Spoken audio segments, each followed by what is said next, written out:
everyone. This is Dr.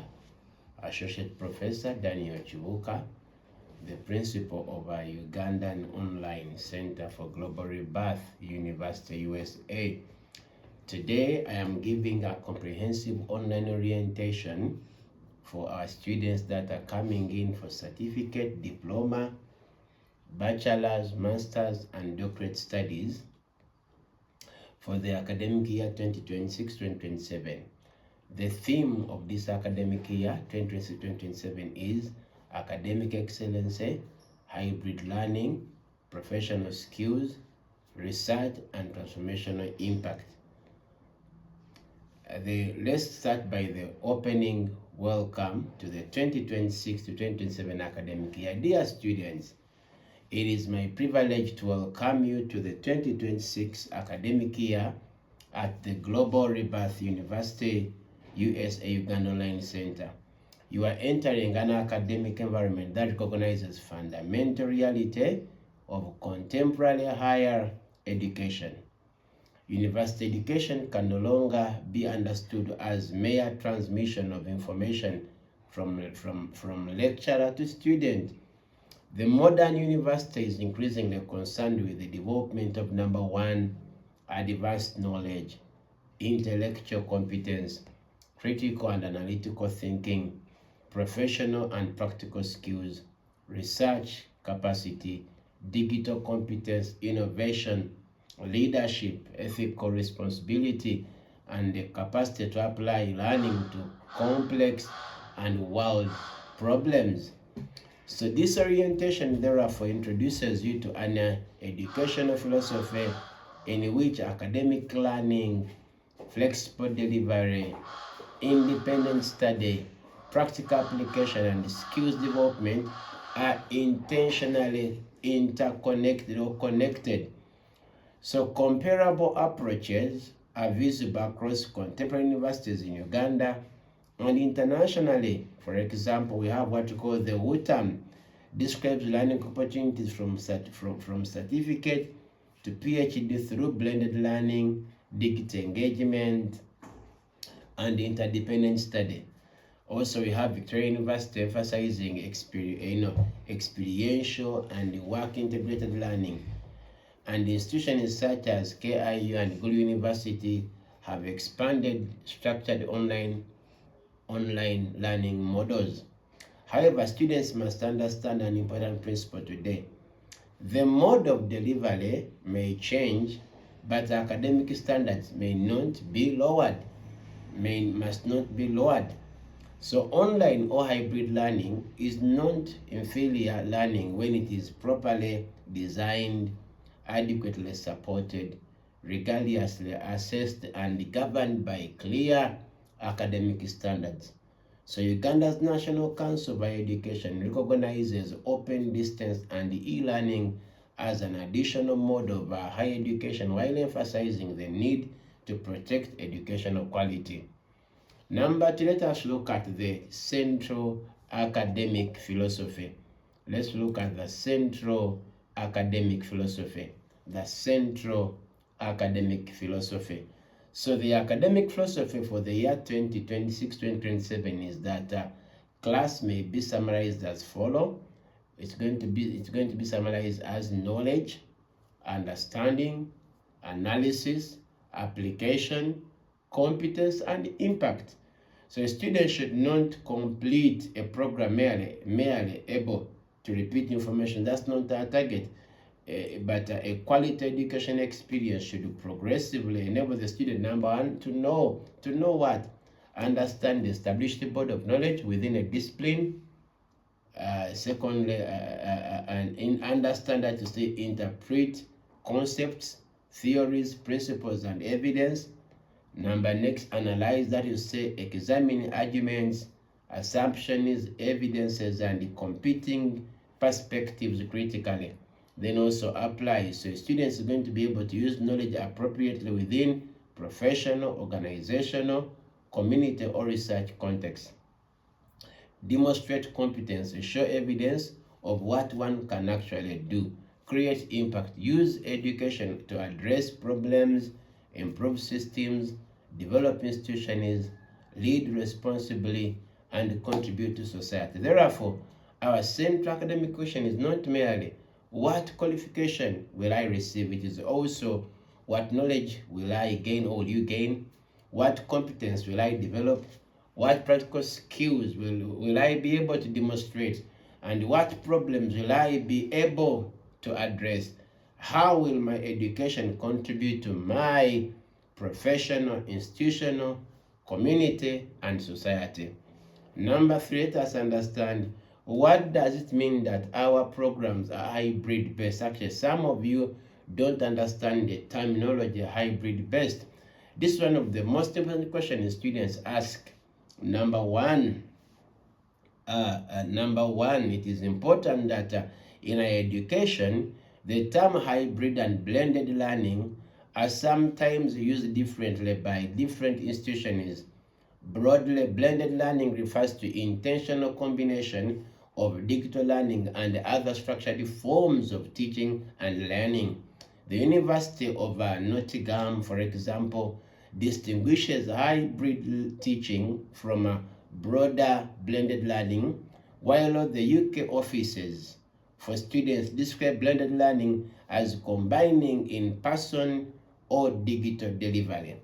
So for the purpose of this orientation, our hybrid academic approach refers to structured combination of appropriate learning activities, which may include live online teaching, digital learning resources, guided independent study, academic discussion, individual group assignments, research activities, practical or applied learning, projects and case studies, professional or community-based engagement where relevant, academic supervision, scheduled assessments, and other approved learning activities required by the program. So that is basically what we refer to when we talk about blended hybrid learning.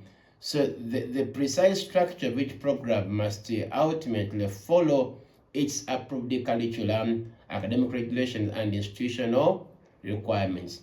The fundamental principle is this: it has to be flexible in delivery. Flexibility in delivery must be accompanied with rigor in learning. What do I mean here?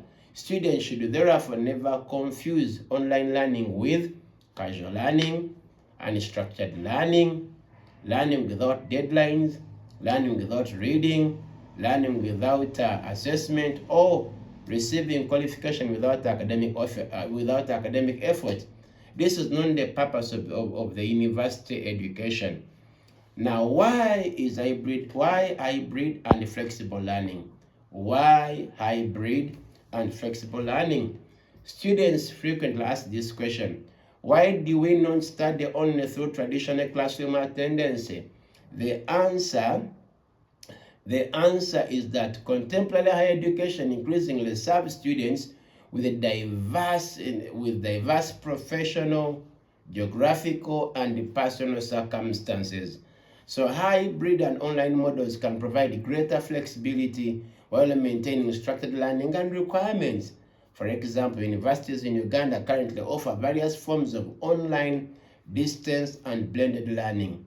Now, when you come to the UTAM, that is UTAMU, describes its model as combining digital media, classroom engagement, and independent study, while the ISB-AT presents hybrid online learning as combining online and on-site education experiences. So flexible learning may particularly support students who are working professionals, business leaders, teachers, ministers, civil servants, entrepreneurs, parents, students living in different geographical locations, or learners seeking to combine education without completely withdrawing from professional responsibility. So this is why online studies are very important. However, flexibility does not remove the student's responsibility to learn.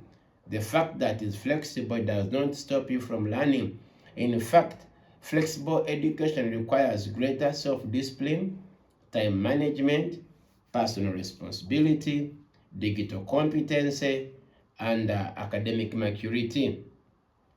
Number 5, online and hybrid students expected to work as seriously as campus students? The answer is yes. The academic environment may differ, but the fundamental expectations of higher education remain. Engagement with the curriculum is important. Attendance or participation is required in required learning activities. Completion of assignment, independent study, academic research, respect of deadlines, academic integrity, and demonstration of online outcomes. So that is very, very, very important indeed. Therefore, online learning does not mean low academic expectation. It means that the means through which learning is organized may differ. Number 6, our programs are academically based and skills founded. Now, all our programs are academically based and skills founded. What do I mean? They are academically sound and skill founded, whereby we want the student to come out with the skills that can support them to start on their own. So the 2026 to 2027 academic approach emphasizes the integration of theory, practice, competence, and reflection. This approach is consistent with the wider development in higher education, where institutions increasingly connect academic learning with experiential, work-integrated, and practical learning. Therefore, we encourage students to ask in every course, what am I learning? Why is this knowledge important? Where can I apply it? What competence should I demonstrate? What skills can I develop?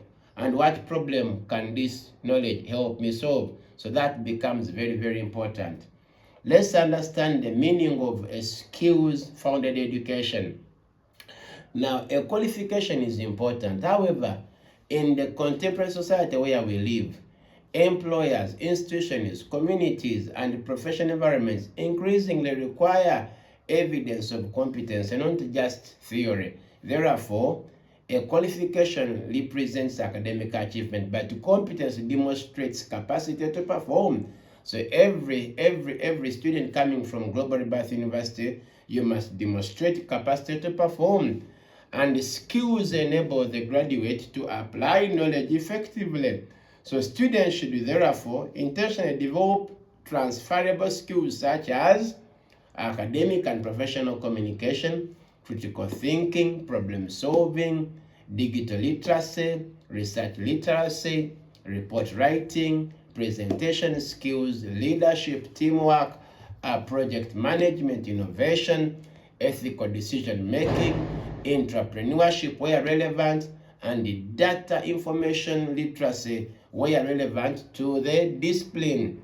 So now, what is expected of a certificate student? Now, if you're there and you have applied to do certificate in any course, certificate studies provides an important foundation. Number one, the certificate student should focus on foundational concepts, academic confidence, basic communication, digital learning competence, introductory professional skills, study disciplines, and practical application at an introductory level. So the certificate student should ask, what foundational knowledge and skills must I master in? The certificate level should establish a strong platform for future academic or professional progression.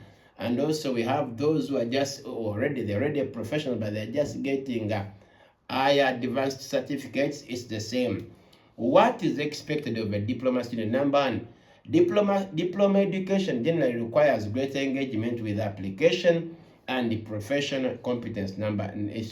So the diploma student should develop the ability to apply concepts, analyze practical analyze practical situations, complete structured projects, communicate professionally, solve discipline and related problems, demonstrate relevant practical skills. So the diploma student should ask, how can I apply what I am learning in practice? That is very key.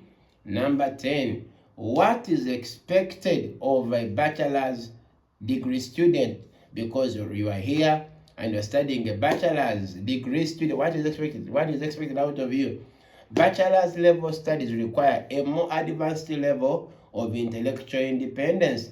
The student should progressively develop the ability, number one, to analyze academic theories, compare different perspectives, evaluate evidence, conduct structured research, write academically, apply knowledge to complex situations, develop professional competence, and demonstrate independent judgment within appropriate academic boundaries.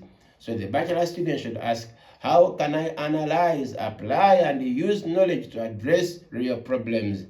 Now, what is expected of a master's student? Number one, master's level education requires deep engagement with scholarship, evidence, and advanced practice. So the master's student should progressively develop, number one, advanced critical reading, analytical reasoning, evaluation of evidence, engagement with scholarly literature, independent academic judgment, advanced professional or disciplinary competency, and research capability. So the student must move beyond simply describing what is already known. A master student should increasingly be able to ask, what is the problem? What does the existing literature reveal? What evidence is available? What are the competing interpretations? What practical or theoretical response can be proposed? And now let's go deeper to understand what is expected of a doctoral student. So doctoral study requires the highest level, Gloria.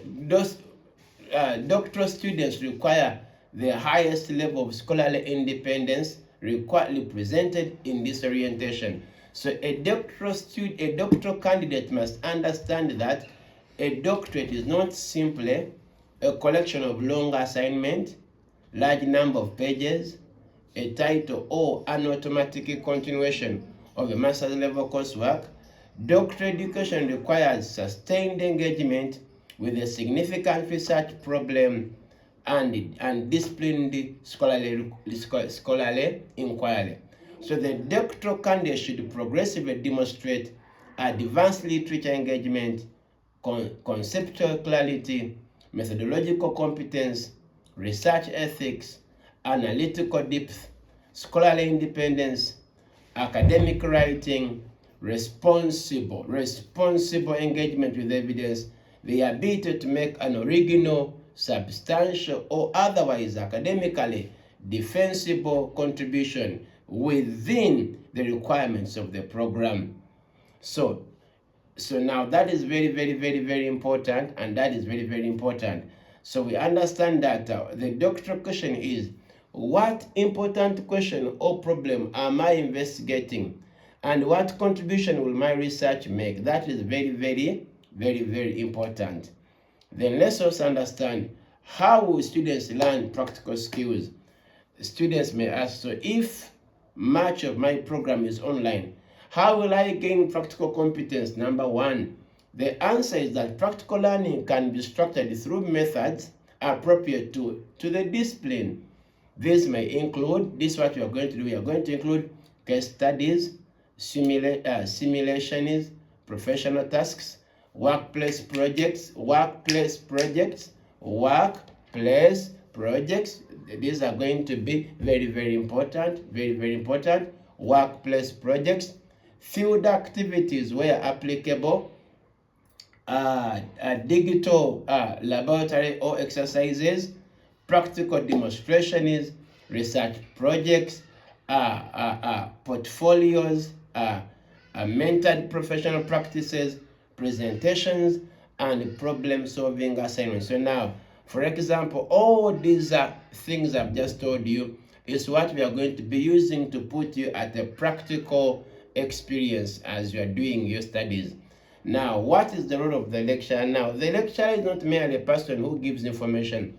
In a modern learner-centered environment, the lecturer may function as subject expert, academic instructor, learning facilitator, assessor, academic mentor, guide in disciplinary thinking, provider of what? Provider of the information you need. So now, however, the lecturer cannot learn. However, the lecturer cannot learn on behalf of the student. You, the students, must read, think, research, participate, practice, submit work, and respond to feedback. So higher education is a partnership between academic guidance and the student responsibility. So now, if a student that is lousy, definitely you are going to fail. You are going to fail. What is the role of you students? Number one, this one of the most important orientation question is, the student, you are responsible for becoming an active participant in learning. Every student, all of you must develop self-discipline. Attend and participate in all required academic activities, time management, plan, study, assignments, research, and practical activities. Intellectual curiosity is important. Ask questions and explore beyond lecture notes. Academic responsibility, submit work honestly and on time. Professional communication, communicate respectfully with the faculty and fellow students. Independent learning, develop the ability to study beyond direct instructions. Do you understand me? Then how many hours should you study as a student?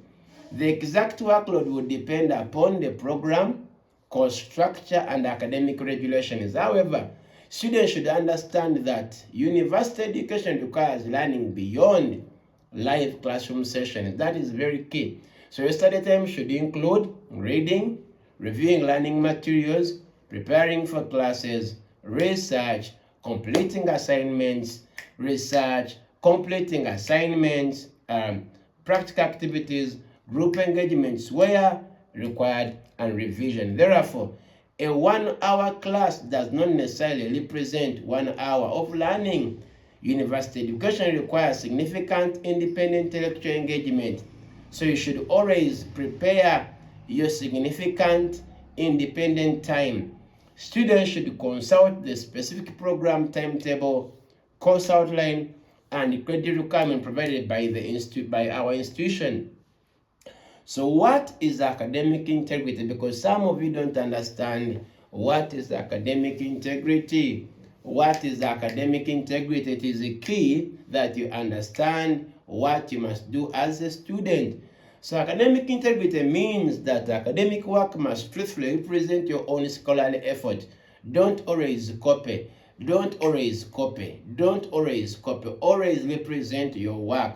Students must avoid plagiarism, that is copying, contract cheating, copying another student's work, fabrication of evidence or data, misrepresentation of sources, unauthorized collaboration, and submitting work prepared by another person as one's own. So research institution is increasingly emphasizing integrity as central to academic quality. So please understand that we have what we call the SOAS. It identifies honesty, regard, openness, care, and respect as important principles within its research integrity framework.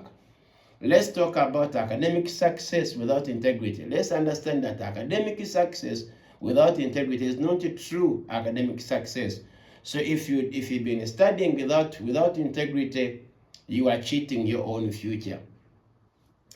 Can students use artificial intelligence, what we call AI? Students may use technology only within the academic rules applicable to the courses or assignments given to you. So the responsible use of the generative AI is becoming an important issue in the contemporary higher education. The Open University, for example, emphasizes transparency, academic integrity, and appropriate declaration of AI use in doctoral education. Please be open. Therefore, students must not assume that AI-generated work can automatically be submitted as their own. Definitely, we will always know. So, where AI use is permitted, students should follow the applicable institutional and course requirements regarding disclosure, reference, and or acknowledgement where required, verification of accuracy, protection of confidential information, and academic authorship. So AI may support learning, but it must not replace the student's intellectual responsibility. Do you understand that? How will students be assessed now? Assessment methods may vary according to the discipline, program level, and our approved curriculum. So, post-bar assessment methods will include written assignments, tests, examinations, presentations, case analyses, practical assessments, projects, research papers, portfolio, thesis, or dissertations, oral presentations, and defenses where applicable. So students must always follow the assessment instruction for their specific course. Now let us understand the key principle. Assessment should provide evidence of learning, understanding, and where appropriate, appropriate practical competence. What happens if I miss a class or a deadline number? What should happen? Students should not assume that flexibility means there are no academic deadlines. So if you anticipate a difficulty, communicate early, follow the appropriate institutional procedure, provide required documentation where applicable. Do not simply despair or disappear from academic engagement. The best academic practice is communicate early, not after the deadline has passed. So specific decisions concerning late submission, absence, reassessment, or extensions must follow the institutional approved academic regulations. How should the students communicate with lecturers? Number one, use professional communication. A good academic message should include subject, introduction, purpose, professional language, follow up. That is very, very, very important for you to follow. What is the role of research? So research is a major component of higher education. At different levels, students progressively develop the ability to identify problems, ask meaningful questions, locate credible information, evaluate sources, review literature, select appropriate methods, analyze information, present findings, and develop evidence-based conclusion. So at master's and doctoral levels, research becomes increasingly central. So research is disciplined curiosity supported by systematic evidence. So what is the role of research? What is the role of a research supervisor? Because as a supervisor guides the research process, but does not become the author of the student's research. So have you understood? So a supervisor may guide research process, provide academic feedback, help refine research questions, advise on methodology, identify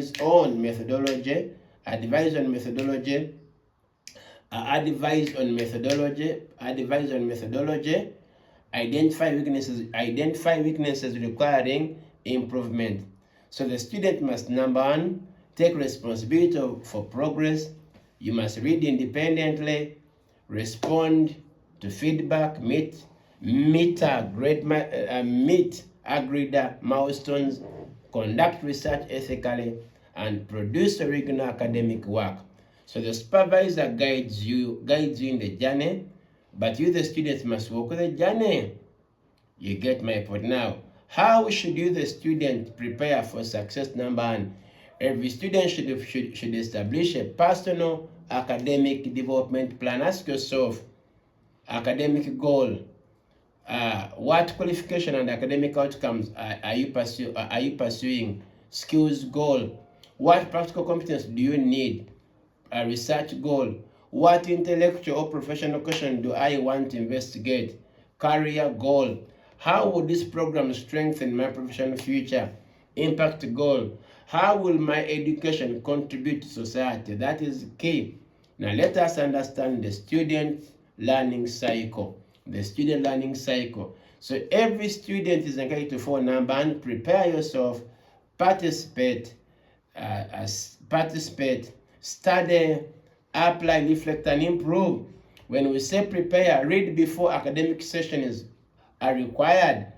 Participate, engage actively, study, review, and deepen understanding. Apply, connect knowledge to real situations. Reflect, evaluate strengths and weaknesses. Improve, use feedback to grow.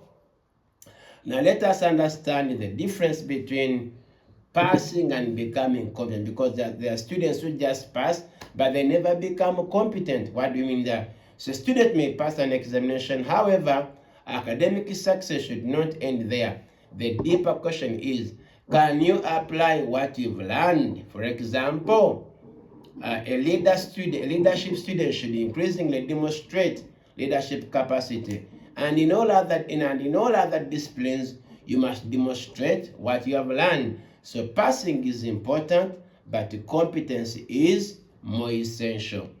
So now what is our expectation for the 2026-2027 class? Remember, it is 1 year. We expect this class to become a community characterized by academic excellence, that is a commitment to higher quality work, intellectual discipline, consistent reading, thinking and research, digital competence, responsible use of technology, practical skill, ability to apply learning, research capacity, ability to engage systematically with the questions and evidence, integrity, honesty in all academic work, leadership, responsible influence and service, impact and the application of education beyond graduation. Now, okay, so now let us understand the frequently asked questions by students. Is this a fully online or hybrid program? The mode of delivery depends on this, but our program are fully online and hybrid program. Will I have to attend live classes? Yes, there will be live classes and others won't be live. Can I study while working? Yes, you can. Is online learning easier than traditional university? No. The delivery method may be flexible, but serious online learning requires substantial self-discipline, reading, participation, and independent study. Will practical skills be included? Yes. The academic philosophy emphasizes practical, professional, skills-based learning where appropriate to the discipline and program requirement. How will I be assessed? Assessment methods depend on the programs or courses and may include assessments, examination, projects, practical activities, presentations, and research. Can I use AI to complete my assignment? Only according to applicable academic rules. What happens if I don't understand the lesson? Ask question is, how important is attendance in an online program? No, participation is required. Participation is totally required, so you must be in class. What is expected from masters and doctorate students?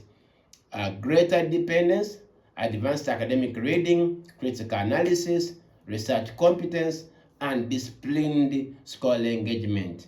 So those are some of the questions. So now the university can provide academic structure, but the students must engage with the learning process. That is your work. Now the 2026-2027 students academic commitment. Now this one, you must commit yourself. You must commit yourself to serious academic engagement, attend and participate in all required learning activities, manage academic time responsibly, read, research, and think critically. You must develop practical and professional competency, use technology responsibly, uphold academic integrity, don't submit another person's work as your own, receive and apply constructive academic feedback, respect lecturers, supervisors, and fellow students, develop the discipline required for independent learning, connect knowledge with practical application, develop skills relevant to your academic and professional future, use education as a tool for responsible learning and positive impact, commit to excellency, commit to competency, commit to integrity, and commit to lifelong learning.